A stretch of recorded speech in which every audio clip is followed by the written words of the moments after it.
there are too many people who don't know the importance of the mind. The mind is a massive tool for our benefit. That mind is like the rudder that directs a ship. See, for your spirit, your mind is so important. If you turn your mind away from what you're supposed to be focusing on, your feeling will die. Can you see that? For whatever it is, your emotions for it.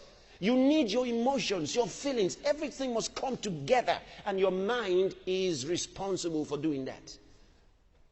So you start by channeling your mind to your purpose.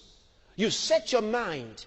Your mind helps you channel all the forces of your spirits in the direction of that focus. So you use your mind. You set your mind. Are you hearing me? He says, thou wilt keep him in perfect peace. That means shalom, shalom, peace, peace. Whose mind is stayed on thee, for he trusted in thee.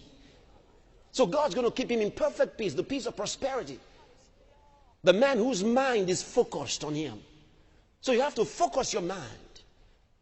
You know, some people are fasting, and instead of focusing their mind during their fast, they are thinking about everything else. That fast is useless. You see, why? Because the spirit was not coordinated towards that goal and purpose. See, but if your mind is disciplined, you use your mind to direct yourself. Your mind, you need it. So you focus it, you focus your mind. Now, if your mind proves a little difficult by going this way and that way, there's another tool that has power over the mind. It is your tongue. You see, if your mind is swaying this way and that way, you start talking in the direction of what you want, and your mind will be focused in the direction you want to go. You getting it?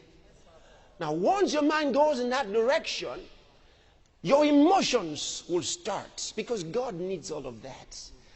Hey, somebody said, you can't be emotional with God, but God gets emotional. He said, he that sitteth in the heavens shall laugh. Laughter is an emotion. Anger, God gets angry. Anger is an emotion. Joy is an emotion. And God expresses joy. It's an emotion. See? When Jesus danced, it was an emotion. When Jesus wept, it was an emotion. See? So that's so important. It's so important that you gather your emotion. When you bring your emotion together, oh, your spirit is affected. Then your spirit is now in the condition that is consistent for God to work. You are now in the position, the situation, where the Spirit of God can minister to you in a way that you can receive and keep. You know, God talks to many of us every day, but our emotions are not towards Him. And so we don't receive what He says. We might even think, oh yeah, I think I heard that.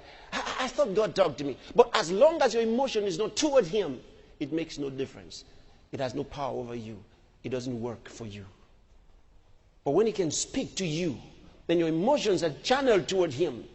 Then you receive it in the core of your nature. And then it produces results for you. Are you there? This is what